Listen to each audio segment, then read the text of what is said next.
Kábíyèsí Ọlọ́run ọba kọ́dáyé ọba àṣẹ̀dá ọ̀run ọba àná ọba èní ọba ọjọ́ gbogbo láíláí àti títí láíláí.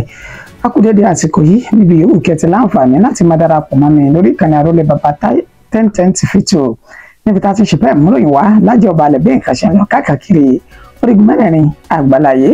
Ojú tẹ fún wá ojú náà ní fọ́ ètò tẹ̀sí fi ń gbọ́ wa etí náà ní di láṣẹ lọ́wọ́ Elédùmarè ṣe bí ìròyìn lámúwá bí ìṣe wà lórí ìkànnì yìí ẹ sì ti mọ̀ pé ọkọ mi kò lè yí padà nígbà kankan.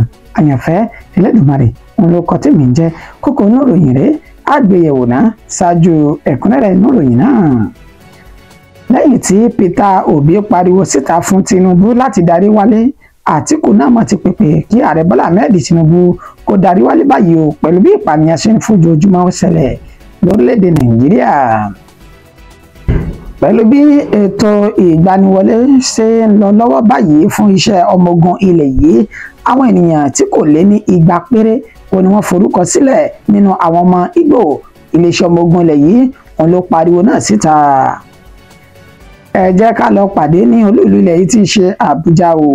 Iléeṣẹ́ ọmọ ogun orí omi ní orílẹ̀-èdè Nàìjíríà ti fa àwọn ajínigbé 3 kan tọ́wọ́ bà lé àwọn agbófinró lọ́wọ́ lẹ́yìn tí wọ́n jí ọ̀kan lára àwọn òṣìṣẹ́ ọmọ ogun ilẹ̀ yìí náà tán jí gbé tán sì tú sílẹ̀ lólùlú ilẹ̀ yìí tí ń ṣe Àbújá.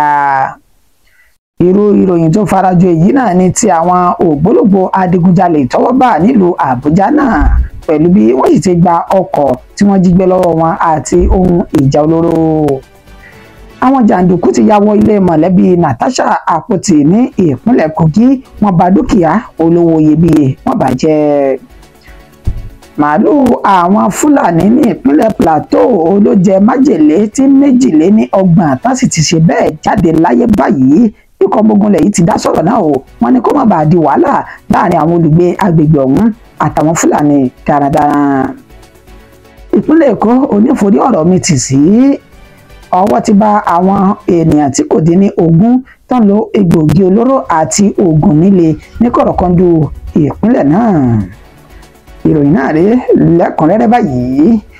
Lẹ́yìn tí Peter Obi pariwo síta fún Tinubu láti darí wálé lórí ìrìn àjò tó ṣe lọ, Àtíkù Abubakar náà ti pèpè kí ààrẹ Bọ́lá Ahmed Tinubu kó máa bọ̀ wálé báyìí pẹ̀lú bí ìpànìyàn ṣe ń fi ojoojúmọ́ wáyé lórílẹ̀‐èdè Nàìjíríà.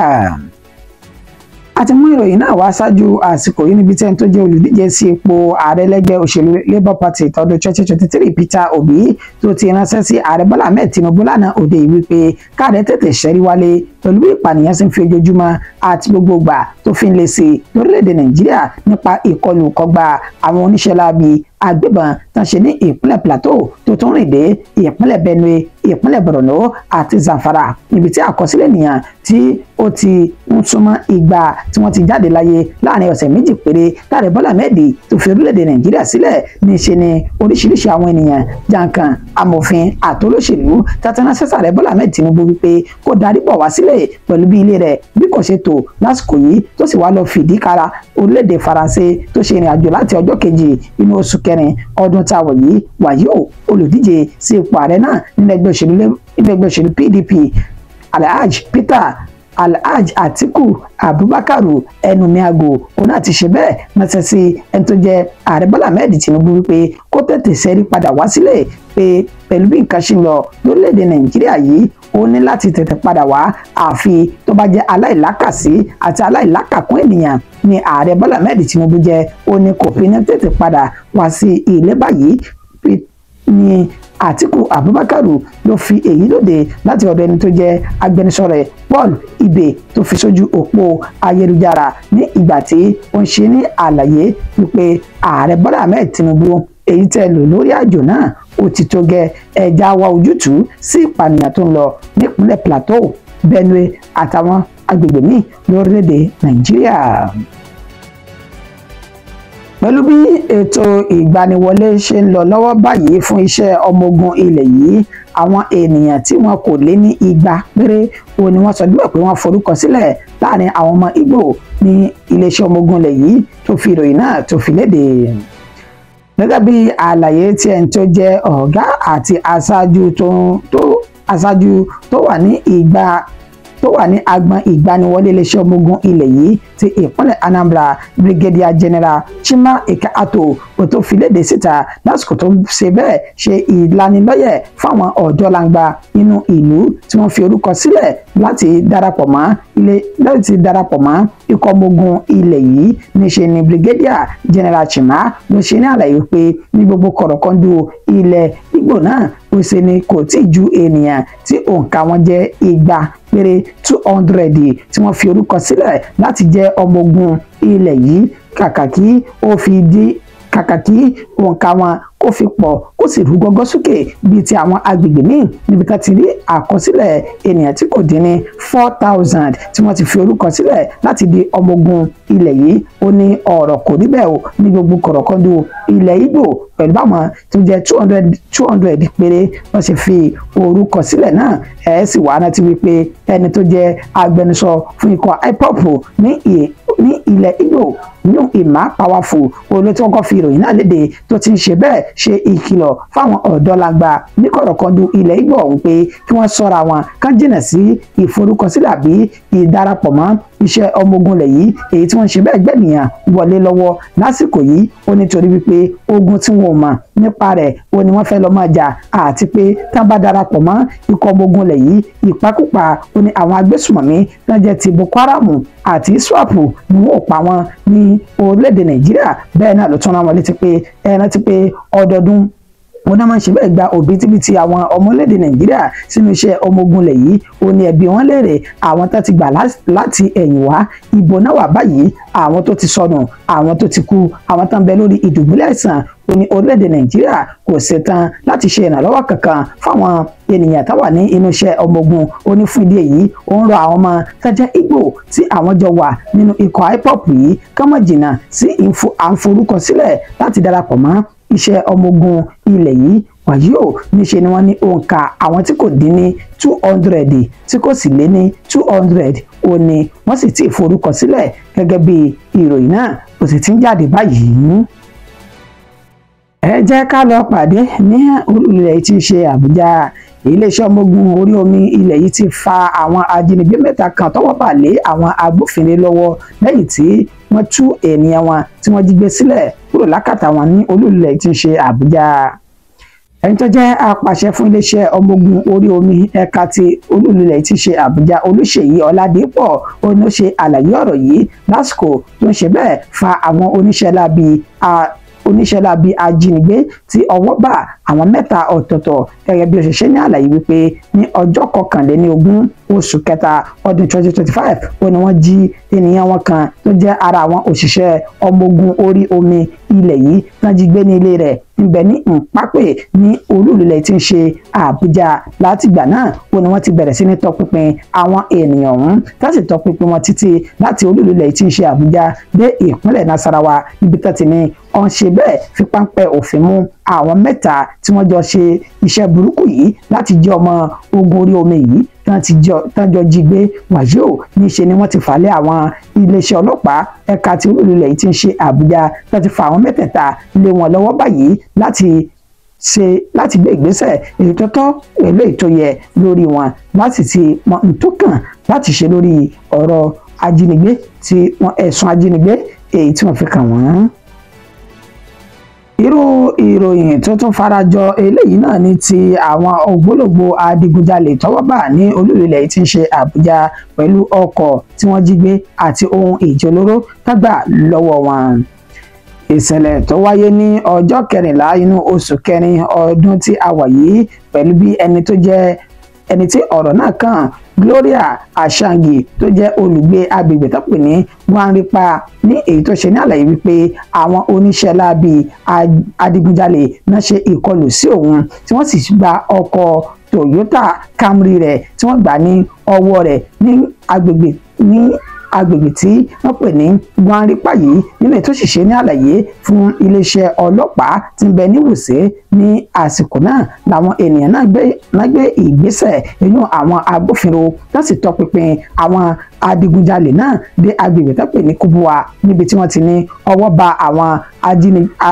bá àwọn adigunjalè ọ̀hún méjì ọ̀tọ̀ọ̀tọ̀ nínú èyí tí wọ́n sì sọ dímọ̀ wípé orúkọ wọn ni Gabriel Adams ẹni ọdún 43 àti Stephen Shadrachi ẹni ọdún 41 ìbọn ìléwọ́ pistol náà bá ní ọwọ́ wọn àkàkà ìmọye ọta ìbọn tó fi mọ́ owó tí iye rẹ̀ jẹ́ 290,500 naira àti bẹ́ẹ̀ lọ náà bá lọ́wọ́ àwọn oníṣẹ́ láabi adigunjalè náà wàyí o àwọn méjèèjì wọ́n ti ń ṣẹ́jú pẹ́upẹ́u ní àtìmọ́lé báyìí tá sì ń ṣe ìrànlọ́wọ́ fún wọn lórí ìwádìí tí wọ́n ń ṣe lọ́wọ́ nípa ẹ̀sùn ìdigunjalè tó fi kà wọ́n náà lólùlulẹ̀ yìí tí ń ṣe Àbújá.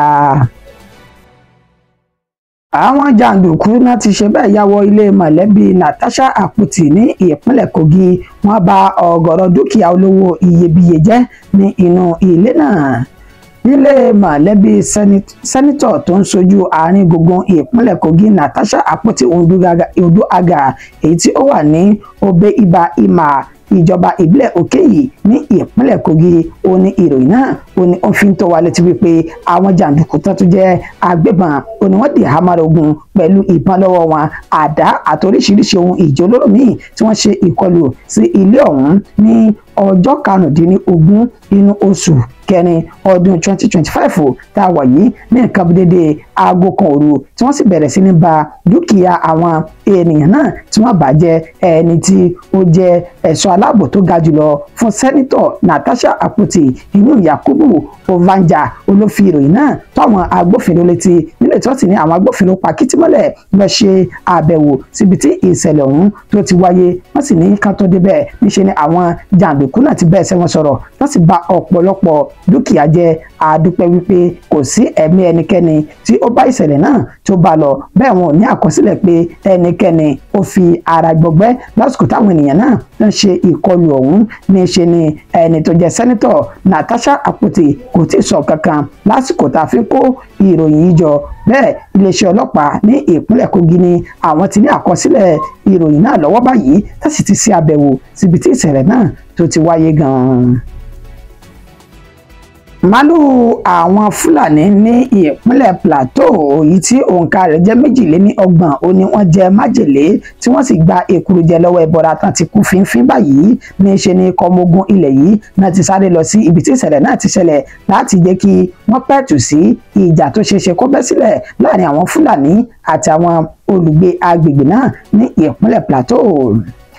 Ní ìjọba ìbílẹ̀ Bàṣá ní ìpínlẹ̀ Plateau ibẹ̀ ni wọ́n ti sọ dímọ̀ wípé àwọn màálùú tí òǹkà wọn jẹ́ 32 ó ní wọ́n jẹ májèlé ní orí pápá kan èyí tó ń bẹ ní agbègbè tó pè ní Zaura sí Jebu-Miango láàrin Dunsinkura àti Jebu-Miango ní ìpínlẹ̀ Plateau náà nínú àlàyé tẹni tó ní àwọn màálùú ọ̀hún èyí tó ṣe Fúlàní tí orúkọ rẹ̀ ń jẹ́ Samaila Nuhu ó sọ dímọ̀ wípé òun kíyèsí pé àwọn màálùú ọ̀hún ó ní ara wọn kò lélẹ̀ lẹ́yìn tí wọ́n jẹ kó tán níṣe ni òun sì mú ọ̀bẹ tó ń du gbogbo wọn lọ́rùn kó tó di wípé wọ́n kú ikú gífà tí wọn ò sì ní í ṣe é jẹ mọ́ fún àwọn ènìyàn ó ní 32 ó ní àwọn màálùú ọ̀hún ní tí àwọn sì fura mọ̀ ní pé wọ́n jẹ májèlé ní inú oko tòmátò àti oko gadi ẹ́ẹ̀gì kan tá a mọ̀ sí ìgbá nínú èyí tí wọ́n sọ dímọ̀ wípé àwọn màálùú ọ̀hún ibẹ̀ ni wọ́n ti ṣe àgbákò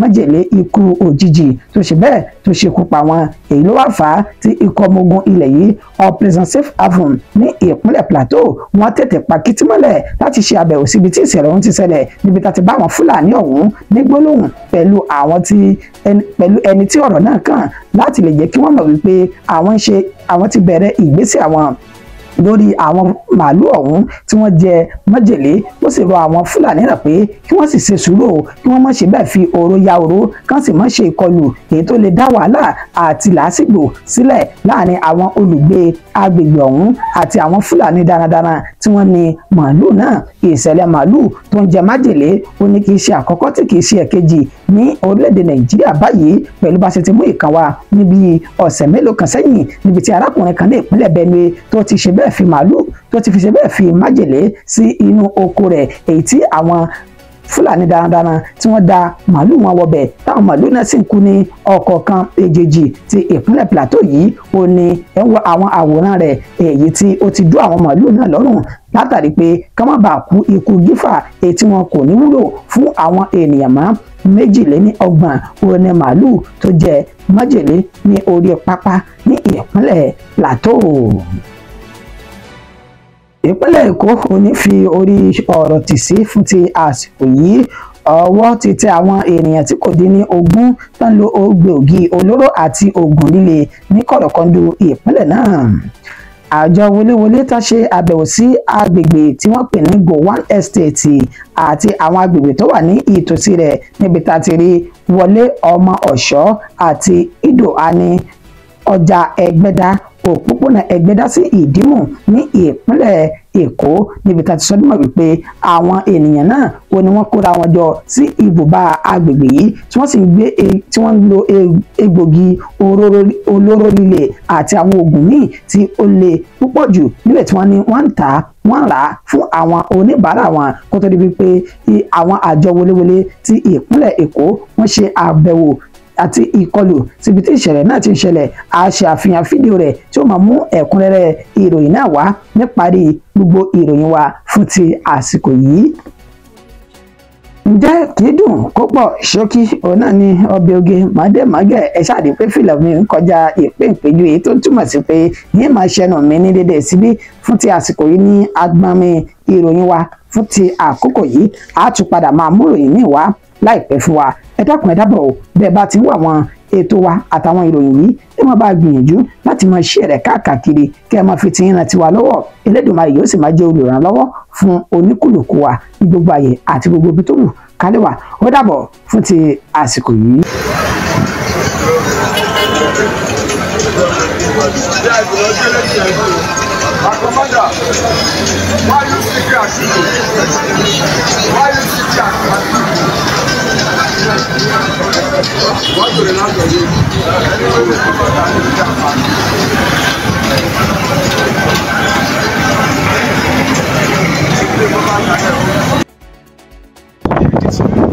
So what's this?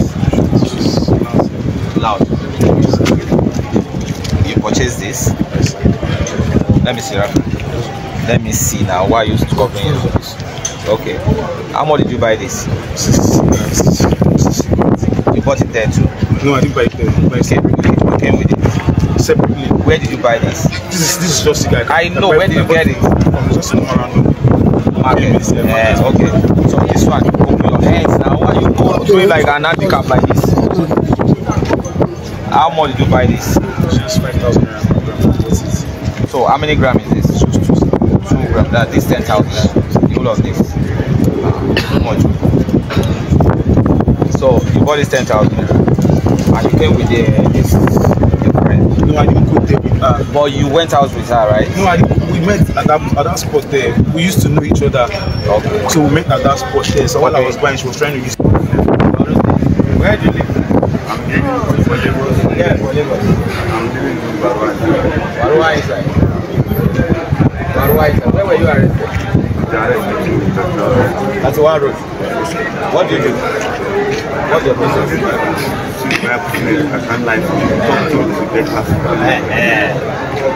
this thing where I live, I know good life for you. I don't want to see you. If they do this small, we don't want to find you. What's your name? What's the English name? English name Smoke. What other thing do you sell? Apart from India no, India, apart from that, cannabis, I can't say. I never get anything.